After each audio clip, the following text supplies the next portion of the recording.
हम सबको डूब के मर जाना चाहिए। कहीं तो होगा चुल्लू भर पानी जहां हम सबको शर्म के मारे डूब जाना चाहिए। लानत है हम सबके ऊपर, एक समाज के रूप में, जनता के रूप में, भारत माता के रूप में। अपनी बेटियों पर हो रहे शोषण को रोक नहीं पाए, उनके यौन उत्पीड़न को रोक नहीं पाए और आज उनको प्रताड़ित होते हुए देख रहे हैं।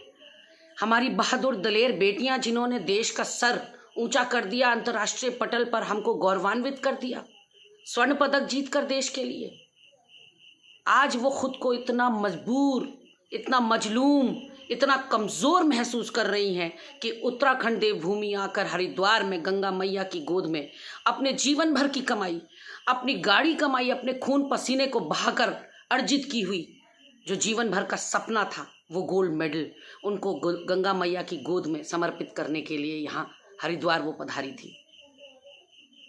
गंगा मैया से गुहार करने कि जैसे सीता मैया को भूमि देवता ने अपने आंगन में, अपने आंचल में छुपा लिया, वैसे हमारे इन मेडल्स को भी, जो हमारे लिए पूजनीय हैं, हमारे लिए पवित्र हैं, हमारे लिए सब कुछ हैं, हमारे जीवन भर की कमाई हैं, उनको भी अपनी गोद में ले लीजिए। क्योंकि ये समाज हमें न्याय नहीं दे पा रहा है, ये सरकार जो हमने चुनी ये हमें न्याय नहीं दे पा रही है। न हमें शोषण से किसी ने बचाया और अब हमें तिल तिल मरते हुए देख रहा है ये देश। एक बच्ची को यौन उत्पीड़न की शिकायत दर्ज करने के लिए इस देश में, इस समाज में साहस चाहिए।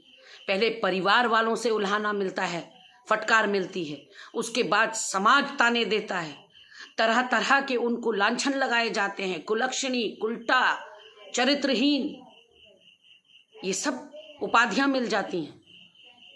जो यौन उत्पीड़न के खिलाफ शिकायत करे, चाहे रिश्तेदार हो, चाहे बाहर का व्यक्ति हो। लेकिन इन बच्चियों ने साहस दिखाया, एक सत्ताधारी दल के रसूखदार सांसद पर आरोप लगाने का साहस चाहिए साथियों, लेकिन कोई सुनवाई नहीं हुई। वो अकेला सांसद इन लड़कियों की भीड़, इन महिला कुश्ती पहलवानों पर भारी पड़ रहा है। शर्म आनी चाहिए, हमको डूब मरना चाहिए।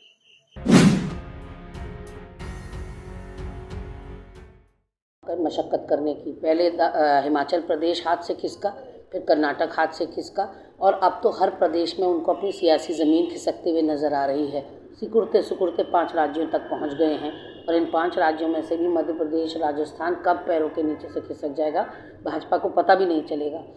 जहाँ तक उनका ये ख्याल है कि हम बंद कमरों में बैठक करते हैं और जनता से संपर्क नहीं करते, तो अब इस संपर्क अभियान में भाजपा देख ले, क्योंकि 6 सालों से आपने जनता की सुध नहीं ली। अगर ली होती तो युवा सड़कों पर लाठियां नहीं खा रहे होते, अंकिता हत्याकांड में न्याय मिल गया होता, किरण नेगी हत्याकांड में न्याय मिल गया होता, हमको विधानसभा बैकडोर में प्रेमचंद अग्रवाल को अपदस्थ करके न्याय मिल गया होता, हमको भर्ती घोटालों से निजात मिल गई होती, हमारे किसानों की आय दुगनी हो गई होती।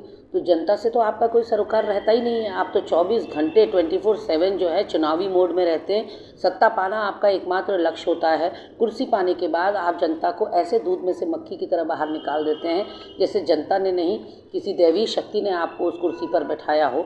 और कहीं ना कहीं हवाई चप्पल वाले, हवाई जहाज़ की यात्रा कर सकेंगे ये बातें करने वाले, या 2 करोड़ नौकरियों की बात करने वाले, बेटी बचाओ बेटी पढ़ाओ की बात करने वाले लोग आज किस तरह से बिलों में घुसकर बैठ गए या अपने पुश्तों के लिए पैसा इकट्ठा करने में मशगूल हो गए, वो साफ जनता देख रही है। जनता समझ रही है कि भाजपा जुमला पार्टी है, भाजपा का भाषण ही उसका शासन है और कांग्रेस पार्टी कहीं कमरे में नहीं बैठी है। हम हाँ गाजा बाजा नहीं बजाते, हम महिमा मंडन नहीं करते, हमने कई ट्रेन्स लॉन्च करी, हमने RTI, RTE, मनरेगा, कई तरह की जन कल्याणकारी योजनाएं देश में लागू करी, लेकिन हमने उसका इवेंट नहीं बनाया। भाजपा को गाजे बाजे बजाने की आदत है, वो बजाती रहे। रेस में कछुआ ही फर्स्ट आता है और कछुए की तरह हम धीरे धीरे अपना काम कर रहे हैं, हाँ उसका महिमा मंडन नहीं कर रहे। पार्टी तो देख ही रही है, जनता को देखना चाहिए कि 2014 में 100 स्मार्ट सिटीज़ का वादा इस देश की जनता के संग किया गया। आज 2023 यानी कि 9 साल हो गए हैं, एक भी स्मार्ट सिटी एग्जिस्टेंस में नहीं आई है पूरे देश में। देहरादून तो छोड़ दीजिए।